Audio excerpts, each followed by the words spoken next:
título da mensagem de hoje, a série é Os Agentes do Fim. E na mensagem de hoje é João, o Apóstolo. Vamos ler Apocalipse capítulo 1.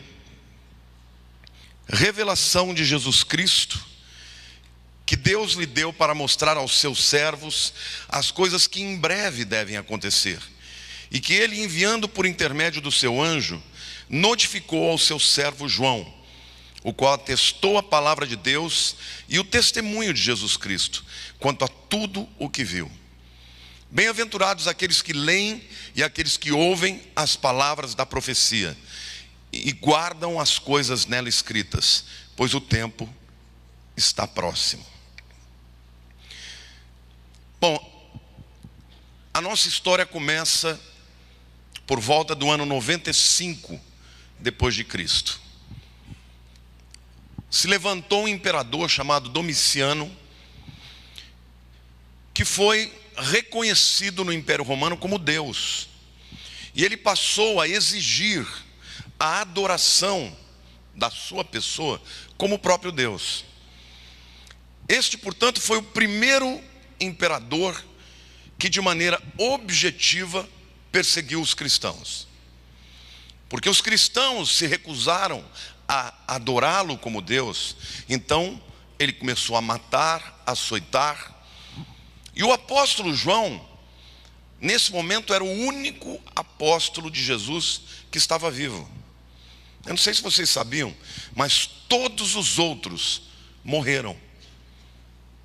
Decapitados, crucificados, apedrejados. Não houve nenhum deles que tenha ficado vivo. Então, a importância de João era muito grande, porque ele era o último apóstolo vivo. Então, Domiciano pega esse João e o envia para a ilha de Patmos, uma ilha pequena, rochosa, não tem nada lá. Era uma ilha de exílio, literalmente. E lá João imagina que ele vai terminar a sua vida. E ele provavelmente deve ter feito algumas orações assim: Deus, eu já estou velho. Se for para o Senhor impedir que eu pregue o Evangelho, por que o Senhor não me leva daqui? Mas ao contrário disso, Deus tinha algo extraordinário para João. Ele dá uma visão daquilo que se tornaria um dos livros mais importantes do Novo Testamento, porque é o livro de Apocalipse, a revelação de Jesus Cristo. Algumas pessoas vão dizer: mas pastor, é um livro difícil, eu leio e não compreendo. E essa é a razão porque muitos, inclusive pastores, evitam falar de Apocalipse. Mas eu prometo para vocês que nessas 10 mensagens vocês vão entender o contexto do livro e vão ser muito abençoados. Amém? O livro de Apocalipse é um livro muito importante porque ele é um livro de caráter profético. O texto começa dizendo: revelação de Jesus Cristo. A palavra revelação, na língua original do Novo Testamento, o grego, é Apocalipse. Apocalipse, que significa literalmente desvendar, tirar o véu. Agora, essa revelação não é de um homem qualquer. A revelação é do próprio Senhor Jesus. Diga para a pessoa ao teu lado: se Jesus tem algo para revelar, eu quero saber. Quando eu estava lendo esse texto, Deus falou muito comigo. Deus falou: filho, hoje em dia existem muitos homens que falam de si mesmos, mas o que pode transformar a vida das pessoas é falar de Jesus. Então eu quero declarar para vocês que só tem um aqui que deve receber a honra e a glória, e é Jesus. Eu oro a Deus: Senhor, eu não quero falar de mim mesmo, eu quero falar da tua palavra, e eu quero revelar quem é o teu filho. Amém?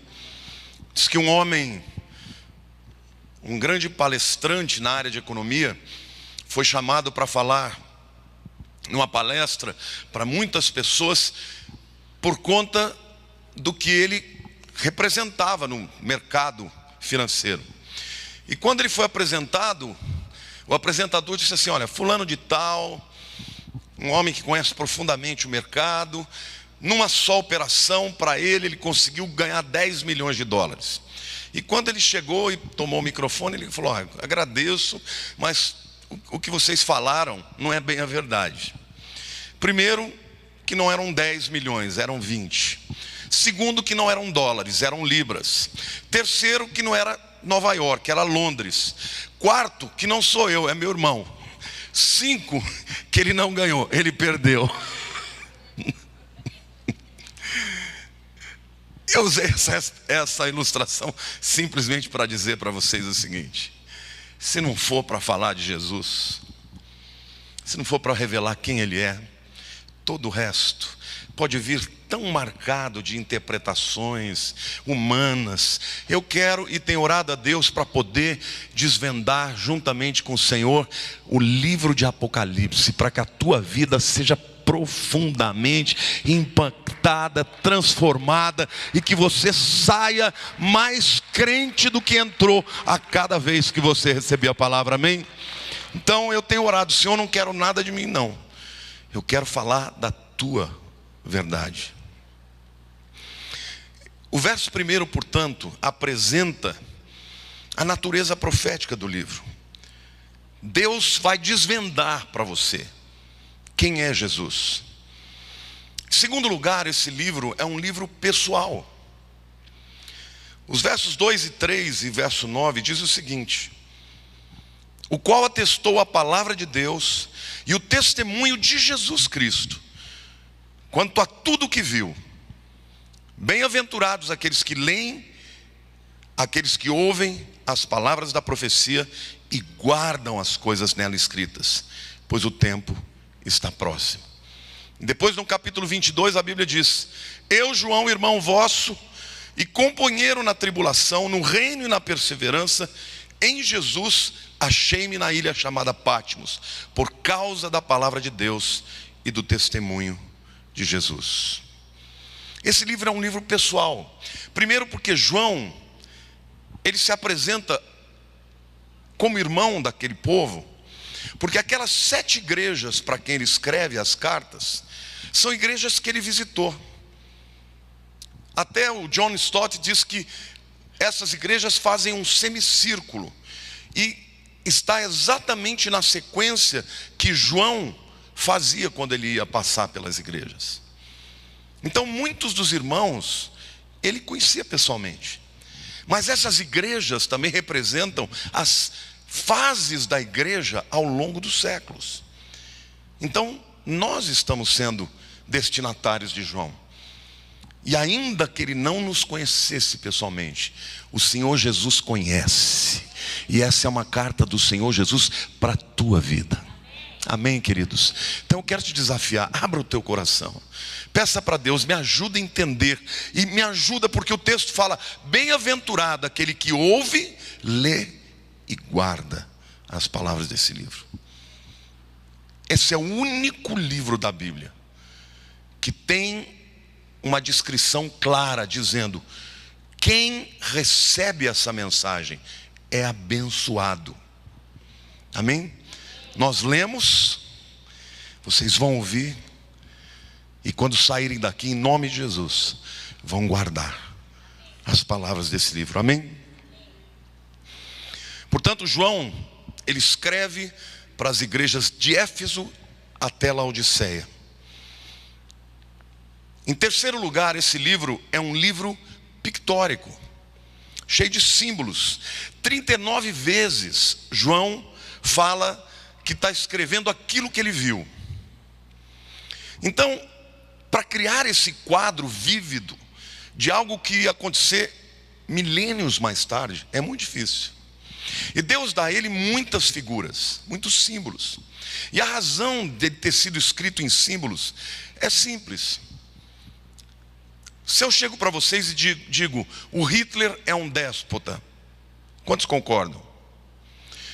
Se eu disser para vocês que o Hitler é um tirano, fica um pouco mais forte, né? E se eu disser para vocês que ele é uma besta? Não besta como a gente usa. Besta significa uma fera que devora, que mata. Então a razão do símbolo é que o símbolo, ele atravessa gerações. Ele carrega em si mesmo qualidades que passam Perpassa um tempo. Porque na verdade Deus está querendo dizer, quando fala do anticristo, que ele vai ser um fulano, um indivíduo extraordinariamente maligno. E portanto não é para a gente olhar e usar um adjetivo que seja qualquer. Não, ele é um homem mau, ele é um tirano. Não, ele é a besta. Então as figuras que estão usadas aqui são figuras que têm como objetivo pintar de vermelho, de roxo, os personagens importantes do livro. Mas além disso, é uma linguagem cifrada, porque como havia uma perseguição explícita de Domiciano, então eles escreveram de maneira que os crentes entendessem, mas que eles, o Império Romano, não entendiam. Tá bom? Então essa é a razão porque o texto de Apocalipse veio com tantas figuras e símbolos, e que, se não são estudados, fica difícil de compreender mesmo. Em quarto lugar, eu quero dizer para vocês que esse é um livro valioso. Olhe para a pessoa do teu lado e diga assim: leia esse livro. Ele é um tesouro para a sua vida. Olha o que João 1,3 diz. Bem-aventurado. Você sabe o que essa palavra bem-aventurado significa? Feliz, cheio de júbilo. É a mesma palavra usada por Jesus no Sermão do Monte. As bem-aventuranças usam a mesma palavra que João está usando aqui, Macários. Felizes, bem-aventurados, aqueles que leem e aqueles que ouvem as palavras da profecia e guardam as coisas nela escritas, pois o tempo está próximo. Em outro texto ele diz: eis que venho sem demora. Bem-aventurado aquele que guarda as palavras da profecia deste livro.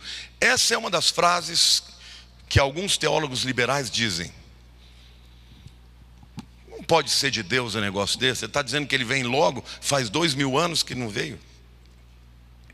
Na verdade, no original esta palavra significa o seguinte: uma vez que se inicia, vai acontecer rapidamente. Mas quando você olha para o livro, você percebe que ele não foi feito para o tempo de João. Por exemplo, o livro de Apocalipse descreve uma cena em que dois profetas, chamados de as duas testemunhas, no grego os dois mártires, eles estão caminhando em Jerusalém e profetizando e pregando o evangelho. E a Bíblia diz que eles vão ser mortos pelo anticristo, em praça pública, e diz: o mundo inteiro vai ver isso acontecer e vai trocar presente. Como é que pode o mundo inteiro ver naquela época? Hoje dá para a gente imaginar, né? O mundo inteiro, as pessoas lendo os seus tablets, ou os seus iPhones, ou as televisões, no metrô, no ônibus, no carro, as pessoas vendo o vídeo das duas testemunhas sendo mortas. Esse e outros detalhes do livro mostram claramente que estas profecias não poderiam se cumprir naquele tempo. O que João está dizendo é que quando começar, e o início disso, quando você lê o texto, ele fala que João viu coisas que já aconteceram, as que são, que eram presentes no seu tempo, e as que virão. O que passou e o tempo dele já foi. Mas quando vier o arrebatamento da igreja, aí se inicia a terceira fase do livro de Apocalipse, que vai do capítulo 4 até o 22. Amém? Ficou claro aqui? Glória a Deus. Mas diga: bem-aventurados, jubilosos, aqueles que leem, aqueles que ouvem as palavras da profecia e guardam as coisas nelas escritas. Amém? Então ele é um livro valioso para o indivíduo. Quem é que tem ouvidos? Porque tem gente que tem orelha, mas nem todo mundo tem ouvidos. Tem gente que ouve e não crê. Quantos creem que isso aqui foi Jesus que falou? Quantos aqui acham que não existe ninguém no universo capaz de impedir as coisas que vão acontecer aqui? Você é um bem-aventurado. Ele é valioso para as igrejas também. Sabe por quê? Porque as igrejas onde se pregam essa palavra passam a ter uma outra perspectiva das coisas. Queridos, esse mundo aqui é um mundo que a gente não pode ter esperança em homens. Hoje nós estamos vivendo um momento extraordinário no Brasil. Mas infeliz aquele que acha que vai entrar um outro homem que não seja temente a Deus e que não vai meter a mão. O que o Brasil precisa de homens e de mulheres em todos os postos de liderança, homens incorruptíveis, tementes ao Deus Todo-Poderoso, amém? Porque senão é só trocar de lado.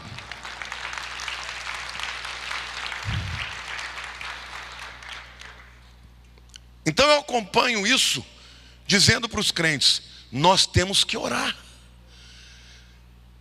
Porque não adianta nada você cair nos contos de fada, de carochinha. Porque se o indivíduo que chegar lá não tiver temor a Deus, vai meter a mão, porque o sistema é corruptor. Mas a igreja que recebe a palavra de Deus vinda do livro de Apocalipse é uma igreja que vai se santificar. Ele é valioso pelas suas bem-aventuranças. Versículo 3 nós lemos, mas há outro texto que diz: então ouvi uma voz do céu dizendo: escreve, bem-aventurados os mortos, que desde agora morrem no Senhor, diz o Espírito, para que descansem das suas fadigas, pois as suas obras os acompanham. Apocalipse 16, 15 diz: eis que venho como vem o ladrão, bem-aventurado aquele que vigia e guarda as suas vestes, para que não ande nu e não se veja a sua vergonha. Nós vivemos num tempo de muita degradação moral, irmãos. Hoje, as pessoas vão e falam na internet, na televisão, falam tudo o que querem, sem a mínima vergonha, e os crentes ficam morrendo de medo. Deixa eu falar uma coisa para você, irmão: não ouça ninguém falar do seu Senhor e saia quieto. Hoje em dia, os crentes estão vivendo o tempo do politicamente correto. Que se dane o politicamente correto. Se eles têm coragem de falar o que querem, tem que saber que vão ouvir o que não querem. Amém, irmãos? Nós precisamos pregar a palavra da verdade, porque o tempo é de degradação moral. E a igreja não pode se encolher. Porque quando Jesus vier buscar a sua igreja, muita gente vai ser encontrado nu.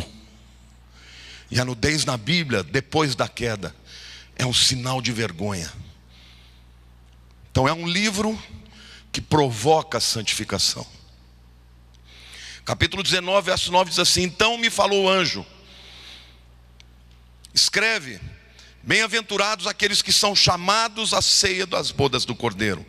E acrescentou: são estas as verdadeiras palavras de Deus. Durante 7 ocasiões diferentes no livro, João usa a figura bem-aventurados. Bem-aventurado e santo é aquele que tem parte na primeira ressurreição. Sobre essa segunda morte não tem autoridade. Pelo contrário, serão sacerdotes de Deus e de Cristo e reinarão com Ele os 1000 anos. Amém? Você sabe o que a primeira ressurreição significa? Porque a Bíblia diz de 2 ressurreições. A primeira ressurreição acontece no dia do arrebatamento da igreja. Porque 1 Tessalonicenses 4,16 diz que primeiro os mortos em Cristo ressuscitarão. Depois nós, os que estivermos vivos, seremos juntamente arrebatados com Ele nos ares. Primeira ressurreição, arrebatamento da igreja. E a segunda ressurreição? Alguém sabe quando é? No juízo final. Todas as pessoas, desde Adão até o arrebatamento, que creram, os do Velho Testamento, no Messias que viria. Depois de Jesus, os que creram que Jesus era o Messias que veio. Todos esses vão estar na primeira ressurreição. E os que não creram, estes vão ser reservados para a segunda ressurreição, lá diante do trono branco. E todos eles vão ser condenados eternamente. Tem muita gente hoje que não fala mais de inferno. Mas saiba você, meu querido, que para cada vez que Jesus falou do céu, Ele falou 7 vezes do inferno. Olha para a pessoa do teu lado e diga assim: o inferno é real. Diga: bem-aventurado quem vai participar da primeira ressurreição. Quantos aqui vão participar da primeira ressurreição?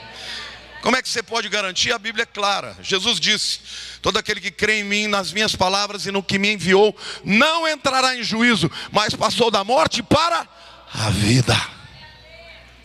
Aleluia.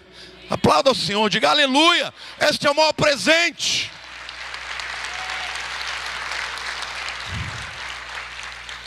Apocalipse 22:7. Eis que venho sem demora.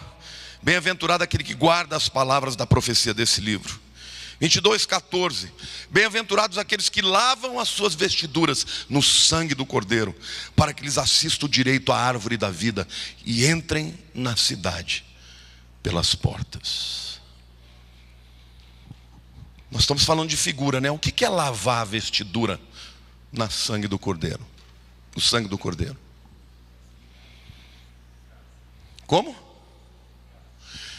Purificar-se. Diga para a pessoa ao teu lado: Jesus não vem buscar uma igreja rota, nem suja. Eu citei de manhã, um dos dias mais impactantes da minha vida foi o dia do casamento da Érica. Diferentemente de muitas noivas, ela não quis ir para esses, né? Como é que chama? O dia da noiva. Ela ficou em casa, chamou as amigas para virem lá. Então eu vi minha filha levantar de pijama. Ao longo do dia veio o cabeleireiro, começou a botar bob, enrolar o cabelo dela. E depois foi passando o dia, e de repente começaram a fazer a maquiagem. E por último, ela botou o vestido, ela estava em cima da minha cama. E ela botou o vestido, ela estava deslumbrante, linda, para encontrar o noivo. É assim que a igreja deve se portar. Hoje é tempo de cada dia da nossa vida a gente pedir para o Senhor: Senhor, mostra onde está o meu pecado, que eu quero confessar. Eu não quero justificar, não quero dar desculpa. Eu quero viver debaixo da tua vontade e a cada dia ser mais crente, ser mais puro, ser mais santo, me preparar para o dia do meu encontro com o Senhor. Amém? Queridos, a igreja está sendo chamada pelo Senhor hoje à santificação. Bem-aventurado. Eu quero ouvir do Senhor: filho, foste fiel no pouco, sobre o muito eu te colocarei.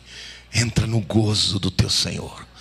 Então, querido, Deus está te chamando não para olhar para o pecado do outro. Deus está te chamando para olhar para o seu pecado, para abandonar o seu pecado, para viver uma relação de expectativa do Senhor, da vinda do Senhor. Porque quando Ele vier, todos nós vamos estar perante Ele, numa grande sala, onde estará lá o trono de Cristo. Que não será um trono para salvação, porque nós já fomos salvos, mas será um trono onde nós vamos dar conta de tudo que falamos, ou pensamos, ou agimos. Amém? Diga para a pessoa ao teu lado: é tempo de se santificar. Ele é valioso porque ele é uma antecipação profética. Deus não faz nada sem avisar.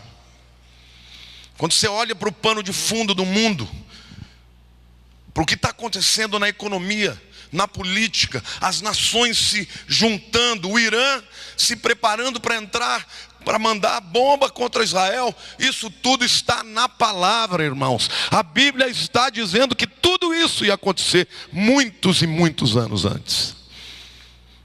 A Bíblia diz que Jesus viria na plenitude dos tempos. Esse termo plenitude dos tempos significa quando uma fruta chegou no tempo de maturação. A Bíblia diz que Jesus veio na plenitude dos tempos. Muitos profetas viram a vinda do Messias, mas ele só veio na hora que estava tudo pronto para que ele fosse o Salvador e morresse na cruz. A Bíblia diz também que quando completar a dispensação dos gentios, Jesus virá para tratar com Israel. Está chegando ao fim. Está chegando a hora. Os anjos já estão se preparando. O arcanjo já está com a trombeta estendida, aguardando a ordem do Senhor. Toca a trombeta. E quando ele tocar, Jesus virá nas nuvens e a igreja vai desaparecer nos ares, para desespero de muitos, mas para a glória e para a alegria e para o louvor e para o júbilo dos bem-aventurados. Estudar a profecia nos motiva a viver uma vida mais produtiva. Mateus 24:46 diz assim, é o próprio Jesus dizendo: bem-aventurado aquele servo a quem o seu Senhor, quando vier, achar fazendo assim. Uma das armas mais poderosas do diabo é tirar sua paixão por Jesus. É fazer você não sentir mais prazer em servir a Deus, a se envolver nas coisas dessa vida como se fosse a coisa mais importante da tua vida. Querido, nada do que você faz nesse mundo você vai levar para lá. Você não vai levar seu dinheiro, você não vai levar os seus títulos, as suas conquistas, você não vai levar nada disso. Sabe o que você vai levar para lá? Tudo aquilo que você fez para Deus. E Jesus está dizendo: bem-aventurado o servo que quando o seu Senhor vier, for encontrado fazendo assim. Para cada pessoa que você compartilha de Jesus, é uma pedra na tua coroa. Para cada célula que você faz, abre a tua casa, para que o nome de Jesus seja glorificado. Cada palavra, cada ato, cada louvor, cada oferta, tudo isto é a obra das nossas mãos para o reino. Então, por que perder tanto tempo só investindo naquilo que vai ficar? Abra a sua casa. Tem gente que fala: vamos abrir a célula? Ai, pastor, eu trabalho tanto. Todo investimento do seu trabalho para essa vida vai ficar. Mas para cada célula que você abre, para cada vida que você compartilha, isso está sendo creditado na tua conta para a eternidade. Olha para a pessoa do teu lado e diga: Deus não te chamou só para ouvir. Deus te chamou para trabalhar para a sua obra. Amém? Conta-se de um turista que estava visitando a Suíça, e ele entrou num daqueles casarões muito grandes, e ele ficou muito impactado com o jardim, que era impecável. E ele viu um homem já de uma certa idade trabalhando ali. E ele perguntou para o homem: é você que cuida desse jardim? O homem falou: sim, sou eu o responsável por 20 anos. Ele falou: há 20 anos você trabalha aqui? Com muito orgulho. De quem é essa casa? Ele falou: é um magnata, um milionário. Ele não vem muito aqui. Ah, é? Quantas vezes ele vem aqui por ano? Ele falou: não, nesses 20 anos que eu vim, ele só veio 4 vezes. Que eu estou aqui, só veio 4 vezes. Ele falou: e você deixa esse negócio impecável desse jeito? Ele falou: eu trabalho como se ele fosse vir hoje. Você quer que Jesus te encontre fazendo alguma coisa? Faça hoje, faça amanhã, faça todo dia. Levante de manhã, e se Satanás está roubando a tua energia, a tua alegria, a tua unção, a vontade de você evangelizar, de trabalhar para Deus, se arrependa. Dobra o teu joelho e fala: Deus, eu não quero ficar desse jeito, eu quero te servir com alegria. Amém, irmãos? Você sabe que o John Wesley, quando eu leio a vida desses camaradas, eu fico com uma vergonha. O John Wesley, com 80 e poucos anos, ele pregava 3 vezes por dia. E ele ficou bravo, porque o corpo dele não permitia ele viajar os milhares e milhares de quilômetros no lombo de um cavalo, como ele fazia quando ele tinha 70. Esses homens no céu, acho que a gente vai ver só de binóculo, né? Porque eles vão estar tão perto do trono de Deus que você vai falar: o que é aquele lá? Aquele é o John Wesley. Olhe para a pessoa do teu lado e diga: Jesus está voltando. É hora de trabalhar, arregaçar a manga e falar do amor de Jesus. Amém, irmãos? Eu fico triste quando eu vejo crentes que têm paixão por tudo, até por essa questão, tá? Não estou dizendo que eu sou contra a manifestação, pelo amor de Deus, mas eu fico triste. Eu não vejo paixão nos crentes pela obra de Jesus como eu vejo para sair fazer manifestação para a queda de um governo. Eu não vejo. Eu queria ver os crentes também fazendo isso, se alegrando em pregar o evangelho, se juntando. Eu estou feliz com o que está acontecendo, mas eu queria ver os crentes muito engajados em pregar o nome do Senhor Jesus, indignados com toda a podridão que Satanás está enfiando pela goela abaixo dos nossos filhos, nas escolas, nas televisões. Onde que estão os crentes indignados com isso? A que reino você serve?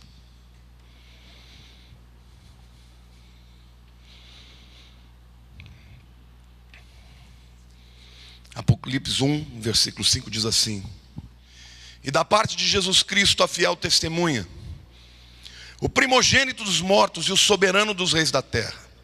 Diga assim: Jesus é o primogênito dos mortos, ele ressuscitou, por isso eu também vou. E a Bíblia diz que ele é o soberano dos reis da terra. Ele não vai ser não. Quem governa o universo já é Jesus. Ele já governa, ainda que o diabo queira impedir ele de cumprir a sua palavra, ele vai cumprir. Por isso coloque a tua esperança nele, porque ele é fiel. Ele não vai trair as nossas esperanças. Amém? Lucas 21, 28. Jesus disse: quando vocês virem essas coisas acontecendo, levantai as vossas cabeças, porque a vossa redenção está próxima. Olha para a pessoa do teu lado e diga: está chegando a hora. Levanta a tua cabeça. Queridos, eu não sei quantos de vocês viram o testemunho de um menino judeu de 15 anos. Esse menino era um judeu mesmo, lá mora em Israel. Ele morreu por 15 anos, era um judeu secular, não é de frequentar a sinagoga, não lê a Bíblia. E depois de 15 minutos ele vem falando das coisas que ele viu. Queridos, esse menino fala de coisas da vinda de Jesus de uma forma extraordinária. Ele não diz o nome de Jesus, mas você sabe que é. E ele está dando um testemunho no meio de uma sinagoga de um monte de rabinos ortodoxos. Ele fala de Gog, inclusive diz que o Gog é o Obama. E vai falando de coisas e coisas e coisas. O menino de 15 anos, você olha para a cara do menino, você vê que ele está impactado com o que ele viu. E os rabinos tudo assim, ó. Jesus está mandando os sinais. Igreja, é hora de sacudir o lombo e dizer: eu não vou ficar no marasmo, eu vou servir a Jesus até ele vir. Amém? Às vezes eu fico respondendo às pessoas que me escrevem no Facebook. 9 em cada 10 pessoas me escrevem para falar: ore por mim, pastor, que eu preciso de encontrar um marido. Irmãos, eu me contenho para não dar umas respostas atravessadas. Sinceramente, você não precisa de homem e nem de mulher para você ser feliz. Você precisa de Jesus na tua vida. Você precisa ter uma experiência real com Jesus. As pessoas estão tão autocentradas. Ai, ora por mim.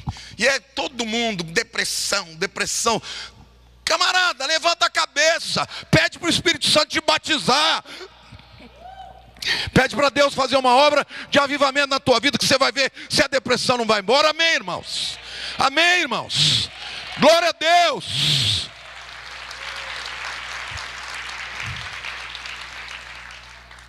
Eu não estou dizendo que depressão não seja real, é claro que é. Eu já vivi isso.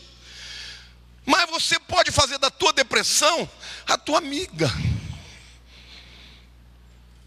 Ou você pode dizer, eu não quero esse negócio. Deus tem um chamado para a minha vida, eu vou sair disso. Eu vou viver, eu vou ser uma bênção para o reino de Deus, amém ou não? Os próprios psiquiatras dizem, se o paciente não quiser sair da depressão, ele não sai. Esse livro é um livro muito importante, porque ele é um livro com propósito. Te preparar para o evento mais importante da história. Eis que vem com as nuvens, e todo olho verá, até quantos os ultrapassaram. E em todas as tribos da terra se lamentarão sobre ele. Certamente, amém, eu sou o Alfa e o Ômega, diz o Senhor Deus, aquele que é, que era e que há de vir, o Todo-Poderoso. Esse é Jesus, é o Senhor que você serve, amém, e ele virá sim. Então o propósito desse livro é preparar a tua vida para esse encontro. Você vai para um casamento, você põe a tua melhor roupa, o melhor terno. As mulheres fazem o cabelo. Quantos de vocês estão se preparando para a vinda do noivo? Se preparar significa tomar banho, significa purificar a vida, significa olhar para dentro do coração e ver as intenções, significa viver para a glória de Deus. A Bíblia expressa a vinda de Jesus com a palavra parousia. E essa palavra parousia significa presença.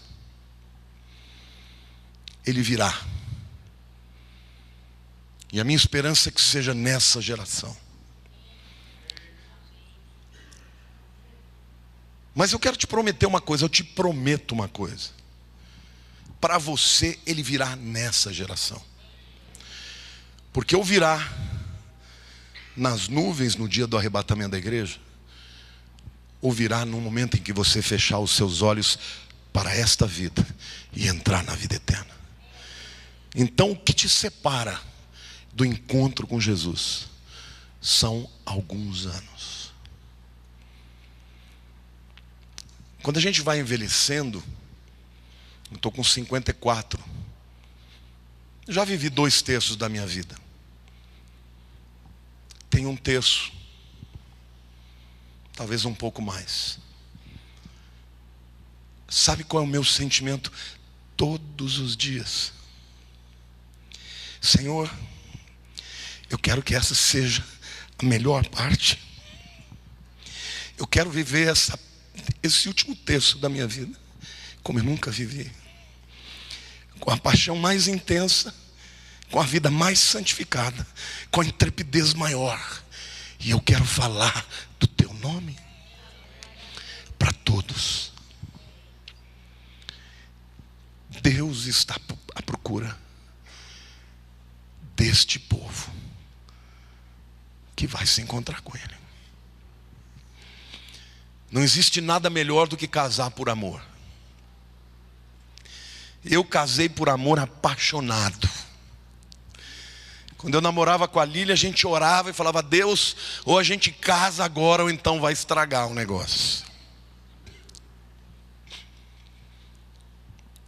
Porque eu anelava pelo dia que eu ia ser dela e ela ia ser minha plenamente. Eu tenho esse sentimento por Jesus. Que saudade, que expectativa, que vontade de ver o meu Senhor e o meu Salvador. Essa é a vontade que Deus tem para a tua vida. Por isso, nesses 10 estudos, você se prepare, porque você vai ser desafiado a ter um encontro a cada dia com o Senhor. Amém?